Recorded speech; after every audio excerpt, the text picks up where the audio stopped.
I had heard about this hospital ship, see, and I always wanted to do something, you know, something like that. So I get the job on the Hope. I get the chief engineer. He's one of these real nice looking, pretty white boys, you know. Yeah, he's a good chief engineer. He's a good engineer. He was, I guess. But then he got on the ship with all these man-hungry nurses and everything, you know. And he must have just went to his head. And then he had another little guy that come up from the ranks from the West Coast, from the Marine Fireman Water, a little racist guy. Anyway, I signed on the Hope, and I'm pretty sharp. I learned everything on the ship and everything. I was a senior second. Senior second was day worker. I was in charge of operating evaporators, generators, purifiers, and all that kind of equipment. One day, this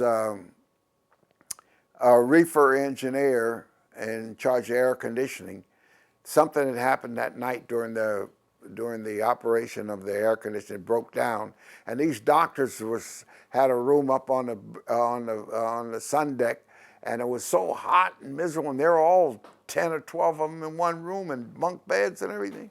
So this reefer engineer, he worked hard and got the system going again and got it cooled down and everything for it.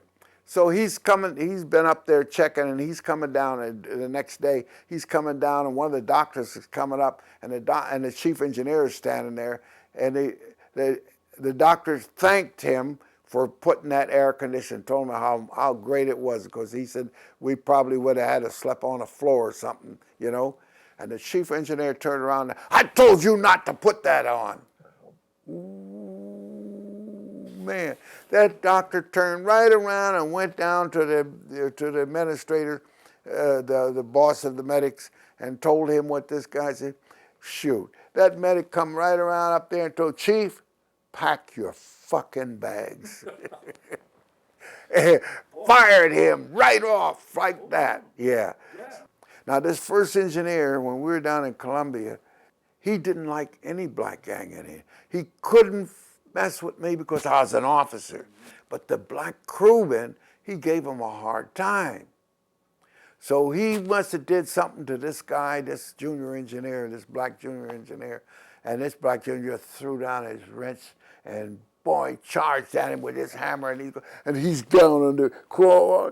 Please don't hit me, please don't hit me, please don't hit me. He doesn't shoot. He got up, the guy, I come by and I told him, don't back off. So this white engineer went up there and quit. So they bring this new chief engineer down. He don't know nothing about this ship. So they bring him down, and he introduced me to him. He's an old timer, you know, one of these good old guys like that helped me, World War II guy. And so he says, all right, you're the first. So I took over as first. So he had a meeting of all the engineers in his office there, and he had made up a whip. When I walked through the door, he says, men, there's the first, and hands me the whip. Him and I got along fine, but I had learned that ship so good. Now, they never had a blackout the whole time I was on duty. Only once, twice it happened. Once when I was in Jamaica, this is 5, 6 years later. I done sailed 5 years and never had a blackout. So something happened to my eye, and the doctor told me to stay home. I had a villa down there. I got my cousin first cook job on the ship. See, so I had this villa, and I was home when the second engineer pulls a crazy stunt that I told him don't do, and they blacked out the ship. Boy, them nurses was crying and hollering and screaming around there. Anyway, that was the end of him, see. The next time they had a blackout is when I signed off for a year. I was going to take a year off because I was setting for my chief's license, because the president of Hope told me, get your chief's license, you should be the chief, see, because you're the only one that starts this damn plan up. So anyway, I got my chief's license, and the next day I'm on a god darn plane going to Brazil. And we stop in Manaus. That was really some trip. Manaus is one up in the Amazon, yeah, and then Rio, and then back up to Rio Grande do Norte. See? And who was to meet me but 2 busloads of doctors and nurses. And of course, upset the Brazilians, you know, because all the Brazilians are white Brazilians. They got few blacks around, but not too many. And they see this black guy get on a plane and these women, white women, hugging him. Oh, man. Well, they treat me good in Brazil. But so I stayed with the Hope. I didn't take the first job right off. See, I let them call another guy. They called another guy, and he says, no way I can learn all of this like you know it.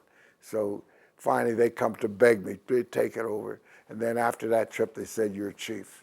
The last trip, when she came back and she went back to Brazil again, the chief engineer, now this chief engineer is one smart guy.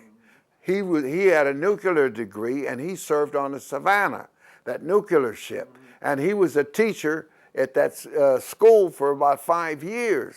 See, he had all that on his license, and he wanted to go out as a chief engineer off of a ship.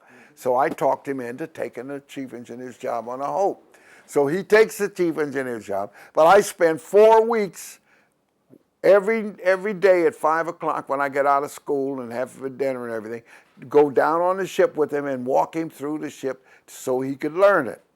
So we're walking through one day, and then they bring the new first engineer down.